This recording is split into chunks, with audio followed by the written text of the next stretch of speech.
Assalamualaikum warahmatullahi wabarakatuh. Salam sejahtera untuk kita semua. Hai sahabat sehat, berjumpa dengan saya kembali Siti Daroja di Health Journal Tour. Pagi ini siapa yang belum sarapan? Jangan lupa ya untuk sarapan terlebih dahulu sebelum melakukan aktivitas, karena sarapan itu sangat penting untuk tubuh kita. Langsung saja dan tidak perlu berlama-lama, kita berkenalan dengan narasumber kita pagi ini, yaitu Febrina Yolanda Mareta. Halo Yolan. Halo, selamat pagi Kak Oja dan teman sobat sehat semuanya. Sebelumnya perkenalkan, nama saya Febrina Yolanda Mareta. Salam sehat. Salam sehat kembali. Nah, pagi ini topik kita sangat menarik. Kita akan membahas tentang gizi untuk pasien-pasien isoman. Jadi teman-teman yang sedang melakukan isolasi mandiri di rumah, kita akan bahas tuntas kira-kira makanan apa yang baik untuk dikonsumsi agar imunitas kita, agar kesehatan kita tetap meningkat ya. Sebelumnya saya mau memperkenalkan dulu, Yolan ini merupakan salah satu dari tim Duta Edukasi RSUD Siti Fatimah yang tugasnya memberikan penyuluhan kesehatan, khususnya tentang gizi ya Yolan ya. Nah, saat ini bertugas di mana kalau boleh tahu? Saya bertugas sebagai ahli gizi di RSUD Siti Fatimah di instalasi gizi. Namun kebetulan Kak Oja bulan ini sedang ditugaskan untuk menjadi ahli gizi di rawat inap COVID-19 seperti itu selama 1 bulan kurang lebih. Jadi memang benar-benar pas sekali topik saat ini ya yang kita bahas ya. Pertanyaan sangat penting sekali, mengapa pasien isolasi mandiri itu perlu memperhatikan asupan makanan? Gitu. Jadi kan ada juga beberapa teman-teman yang pasien isolasi mandiri ini lebih memilih makanan-makanan siap saji ya, disesuaikan dengan selera yang diinginkan, padahal makanan bergizi itu sangat penting. Coba dijelaskan Yolan.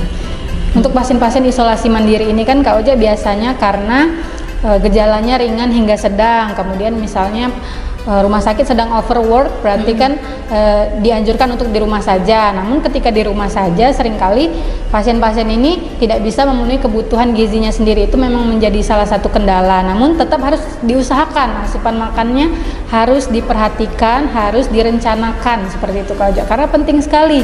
Jadi walaupun zat gizi itu sebenarnya tidak secara langsung Kak Oja bisa mengatasi infeksi dari virus, tidak secara langsung, namun asupan makan yang baik itu bisa membantu imunitas pasien sehingga dia bisa mempertahankan daya tahan tubuhnya dan mengobati infeksinya tadi. Jadi memang tetap harus selalu diperhatikan dengan prinsip-prinsip gizi seimbang, kemudian kebersihan makanannya juga. Seperti itu kira-kira Kak Oja. Ya, untuk prinsip-prinsip gizinya sendiri kira-kira apa saja yang dianjurkan untuk pasien isolasi mandiri Yolan? Baik, untuk prinsip gizi yang dianjurkan untuk pasien isolasi mandiri adalah yang pertama, makan beraneka ragam. Maksudnya adalah bervariasi, seperti yang sudah Yola jelaskan tadi, ada protein hewaninya. Protein hewaninya juga harus bervariasi, telur, kemudian daging, ayam, seperti itu. Untuk protein nabatinya juga bervariasi, bisa diganti dengan kacang-kacangan, tahu tempe, seperti itu Kak Oja.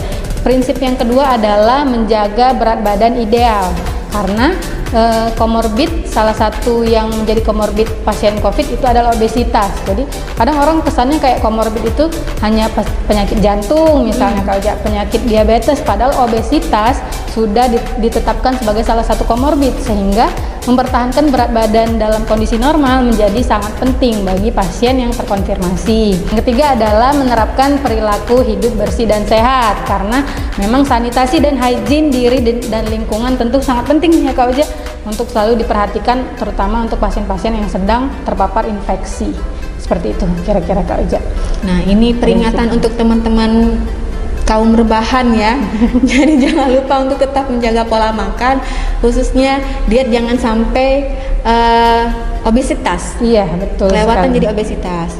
Nah, untuk komposisi diet itu sendiri, Yolan, kira-kira apa saja? Karena kan di sini banyak sekali teman-teman yang penurunan nafsu makan itu intinya yang penting banyak makan tanpa memikirkan bagaimana komposisi gizi yang benar. Baiklah, untuk komposisi makan ini juga memang sangat penting Kak Oja. Untuk anjuran diet yang diberikan untuk pasien terkonfirmasi COVID-19 adalah nasi biasa atau bubur dengan tinggi kalori dan tinggi protein. Namun TKTP biasanya kami singkat TKTP ini Kak Oja tidak dianjurkan untuk pasien dengan komorbid gagal ginjal. Jadi memang tetap harus disesuaikan dengan ahli gizinya atau dokter yang merawat seperti itu. Cuman prinsip utamanya tadi TKTP, tinggi kalori dan tinggi protein. Energinya kurang lebih sekitar 30 sampai 35 kilokalori per berat badan. Untuk proteinnya kurang lebih 1 sampai 1,2 gram per kilogram berat badan. Baiklah, untuk proteinnya sendiri tadi kurang lebih 1,2 sampai 2 gram per kilogram berat badan. Kemudian untuk sayur Kak Oja, ibarat kita ada satu piring sayur, itu dianjurkan setengahnya adalah sayur dan buah gitu Kak Oja. Jadi memang seharusnya lebih banyak sayur dan buah dibandingkan nasinya gitu. Kan orang Indonesia kita kebanyakan nasinya dibanding sayur buahnya sedikit sekali gitu. Padahal yang penting kenyang. Biasanya seperti itu, ditambah lagi nasi, tambah mie gitu kan, padahal itu karbohidrat semua, kurang lebih seperti itu. Kemudian jangan lupa juga untuk proteinnya tadi kan termasuk tinggi, jadi misalnya kita dalam satu sajian piring diutamakan harus ada protein hewani dan nabatinya. Kenapa sih protein ini sangat penting bagi penderita terpapar infeksi virus seperti ini? Karena protein ini seperti yang sering kita pelajari waktu SD juga kan Kak Oja, protein itu fungsinya meregenerasi sel-sel yang rusak. Jadi ketika tubuh kita terpapar infeksi kan banyak sel-sel yang rusak, banyak sel-sel yang sedang berperang melawan virus. Makanya protein menjadi sangat penting untuk dikonsumsi dalam jumlah yang lebih banyak dari biasanya. Namun untuk pasien-pasien gejala berat Kak Oja, misalnya pasien dengan pneumonia seperti itu ya, memang biasanya ada gejala sesak nafas berat seperti itu. Nah, itu perlu mengurangi karbohidrat. Jadi nasinya harusnya dikurangi dari porsi biasanya. Kenapa? Karena karbohidrat itu sisa metabolismenya bentuknya karbon dioksida, CO2 Kak Oja. Ketika CO2-nya dikonsumsi banyak, nanti dia mengeluarkan maksudnya tadi nasinya dikonsumsi dalam jumlah banyak, kemudian CO2-nya dikeluarkan banyak, pasien akan semakin sesak Kak Oja. Makanya untuk ahli gizi biasanya kami memberikan hanya sekitar 50 sampai 55% karbohidratnya. Jadi termasuk lebih rendah dari pasien pada umumnya. Kurang lebih seperti itu Kak Oja. Nanti untuk komposisinya yang lebih jelasnya lagi bisa konsultasi ke ahli gizi, terutama untuk pasien-pasien yang komorbid Kak Oja, karena berbeda-beda nanti komposisinya untuk setiap pasien seperti itu. Benar kata Yolan tadi bahwa teman-teman sekalian penting untuk memeriksakan diri ya ke rumah sakit, memeriksakan diri bukan hanya tentang penyakit, berkonsultasi dengan tim gizi. Kalau biasanya masyarakat awam gizi seimbang dan baik itu makanannya yang sehat, terus buah-buahan ya, tanpa tahu pengaturan porsinya, gitu, setengah porsi. Nah, itu sangat penting sekali untuk memeriksakan diri ke rumah sakit dan berkonsultasi dengan tim gizi ya, tim ahli gizi, biar lebih tahu asupan yang dibutuhkan untuk tubuh sesuai dengan keluhan atau sesuai dengan usia, sesuai dengan penyakit yang diderita. Itu lebih terkontrol ya. Baik.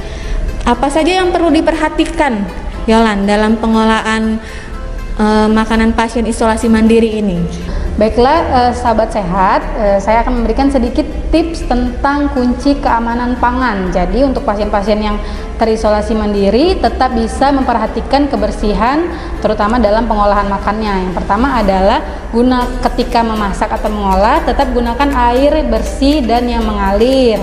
Kemudian juga untuk memisahkan alat atau bahan-bahan yang matang dan mentah, karena seringkali terutama di rumah misalnya ya tidak teratur antara alat-alat persiapan makanan yang matang dan mentah, padahal itu seharusnya dipisahkan seperti itu. Tiga adalah utamakan untuk selalu masak makanan hingga matang sobat sehat, karena terutama banyak sekali makanan-makanan sekarang ini jenisnya bermacam-macam, kemudian juga terutama yang makanan-makanan yang dimasak sendiri di restoran gitu ya Kak Oja, kadang-kadang mereka itu masaknya kelihatannya udah mateng nih gitu, langsung dimakan, padahal itu sangat berbahaya.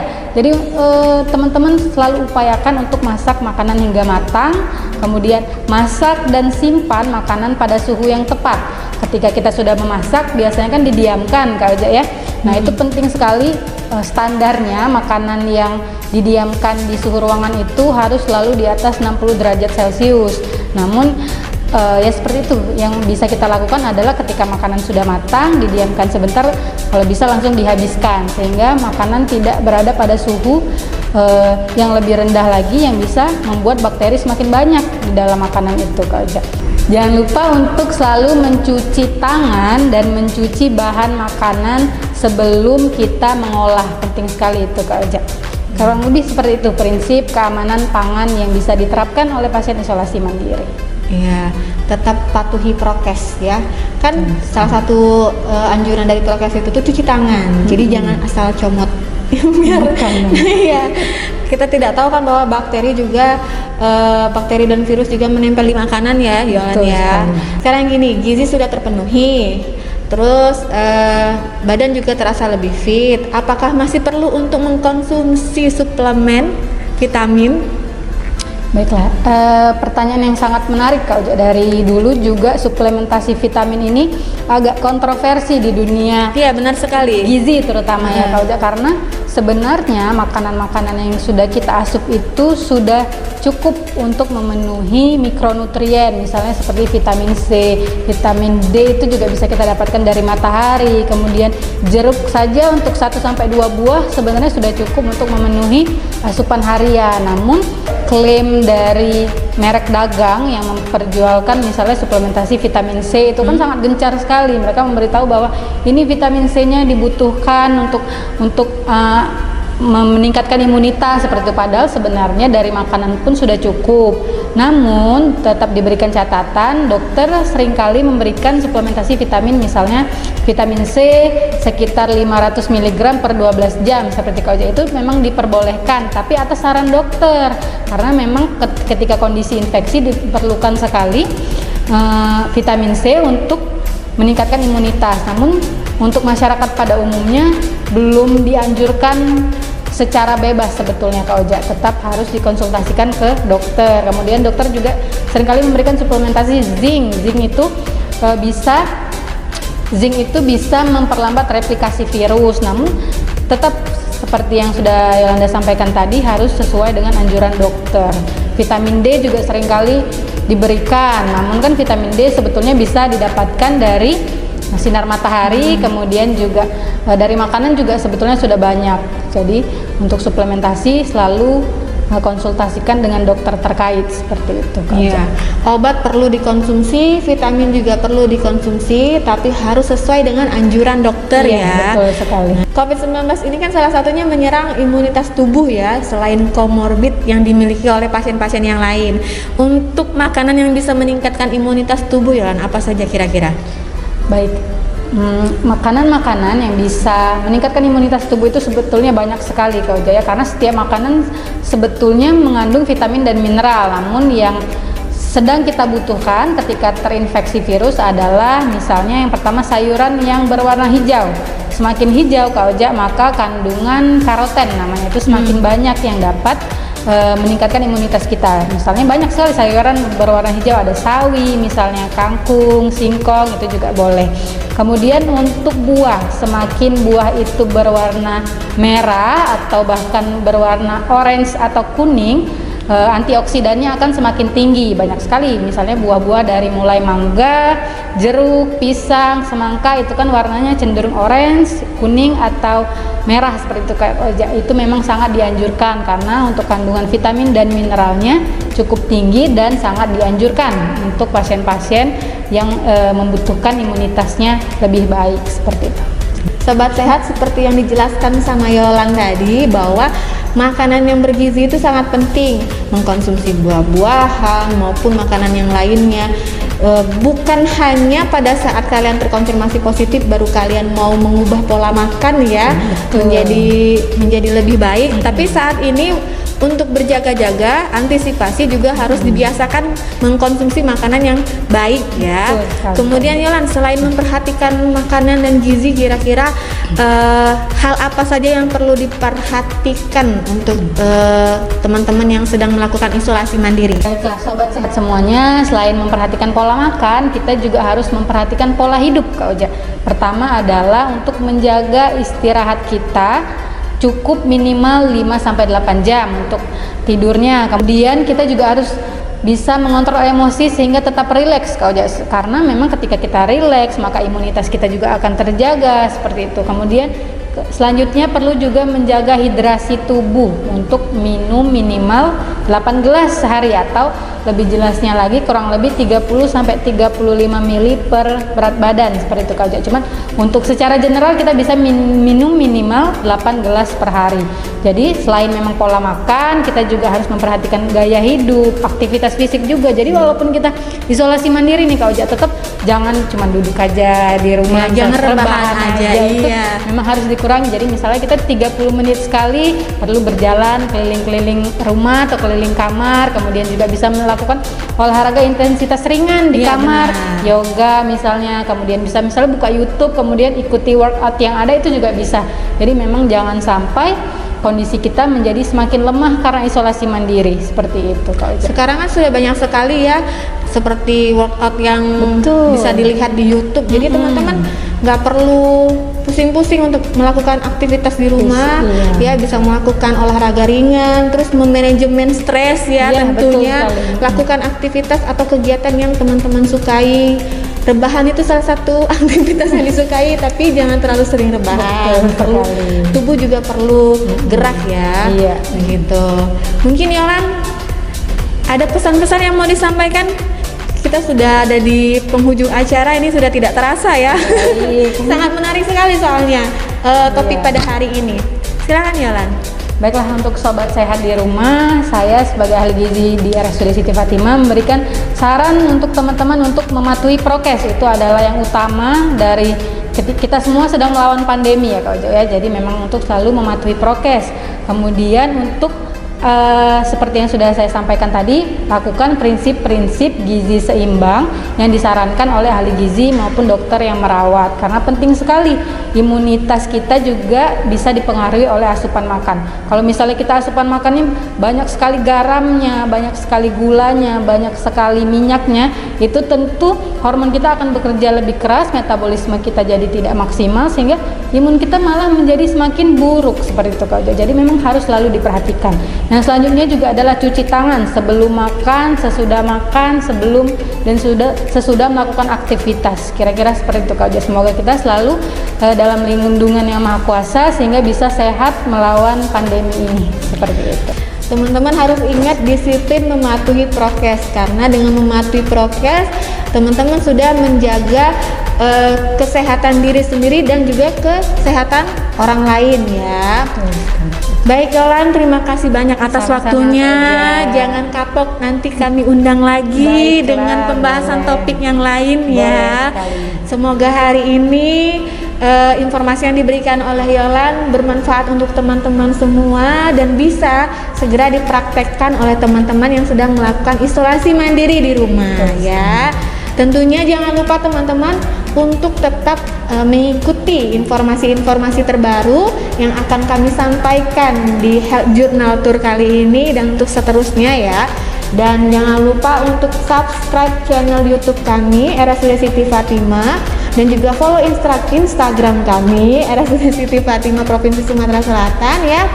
Like, comment, and share, dan juga jangan lupa klik tombol loncengnya agar notifikasi untuk konten-konten selanjutnya bisa teman-teman dapatkan dan bisa teman-teman tonton bersama keluarga maupun orang-orang terdekat lainnya. Baik Yolan, langsung saja kita tutup untuk sesi acara hari ini ya. Saya Siti Daroja pamit undur diri dan narasumber saya Febrina Yolanda Mareta. Salam sehat dari kami. We Protect.